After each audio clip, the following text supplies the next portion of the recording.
Every country has a national hero, but who is your national villain? As a German, I think I don't even need to spell out the answer. Leopold II, King of the Belgians. For Croatia, that would be Ante Pavelić, the leader of the Axis puppet state called the Independent State of Croatia, which committed genocide against Serbs, Jews and Roma. As an Aussie, it's the Stingray that got Steve Irwin, Paul Bernardo and Karla Homolka. As a Russian, half of the national heroes? I would think Pablo Escobar. Vidkun Quisling. Escom. Lady who put a cat in a bin. The Emu. We lost the war. Jerks. In South Africa, there would be a debate on this, but to me it was our ex-president Jacob Zuma. Pretty simple. Im German. Our hero and our villain were the same person depending on who you talk to. Ned Kelly. Indonesian, probably Jan Pieterszoon Koen, colonial governor, or Suharto, former dictator. Spaniard here. I have a long list. And on top of it is the little shit of Francisco Franco. Our dictator. R.I.P. Rest in pain. Anders Behring Breivik. It's interesting that a lot of famous figures can fill both roles depending on who you ask. Jimmy Savile. We have two sides here in my country. The villain of the other is the hero of the opposite. And vice versa. USA, where the heroes and villains are largely interchangeable depending on whose door you knock on. John Wilkes Booth is a really good candidate. We burn effigies of Guy Fawkes every year, so probably him. Australian here. I'm not sure if ours is Clive Palmer, Scott Morrison or Jerry Harvey. Ceausescu, Romania. No one knows for sure. Or maybe some people do.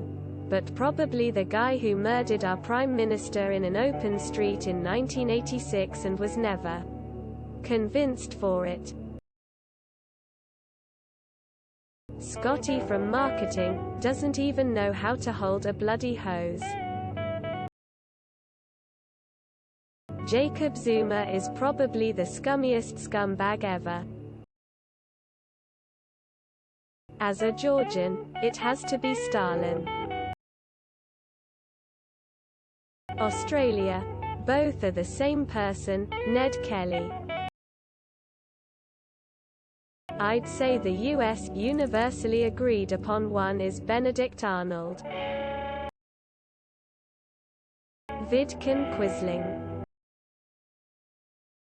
Hitler, I guess. Augusto Pinochet. Putin. Dear Redditors, I'm from Turkey and I refuse to answer this question simply in one purpose. To avoid prison. Respect. Peace. Peace. Rupert Murdoch. German be like. Thinking face, grimace, cold sweat, smile, okay sign. In USA it's the healthcare system. Ceausescu maybe. Telstra for Aussie. I think especially their recent behavior. As a Brazilian, definitely Jair Bolsonaro. Spiders. Peter Nagard. Well, it's a mixed bag here, but if we go in order of most hated, then Hernan Cortes, Francisco Pizarro. Franco. Honorable mention is Cristoforo Columbus, but since he's Italian and not Spanish, not our villain. In Canada, Karla Homolka is the first to come to mind. A few countries out there need not apply. We already know. Mr. Gessler and the House of Habsburg as a whole. The father of that POS currently running for presidency. Historically speaking, the French, no precise name, just the French. We elect a new one every 4 to 8 years. I'm going for the Catholic Church. Can be a number of countries' villains. My one included. Ireland. Lil Kleiner, which translates as small little one. As in Indian, Winston fucking Churchill. Sackler family. Franco maybe? In India, Winston Churchill. Scott Moe. He killed a lady in a DUI and is somehow now no control of an entire province. Oh, and his 28-year-old son just got a DUI as well. So there's that. I feel like it's more of a league of evil at this point. José Socrates, Portugal, former Prime Minister, son a bitch put the country in misery. Tony Chan Tong Kai, Hong Kong. Explanation. https en.wikipedia.org/wiki/murder_of_poon_hiu-wing.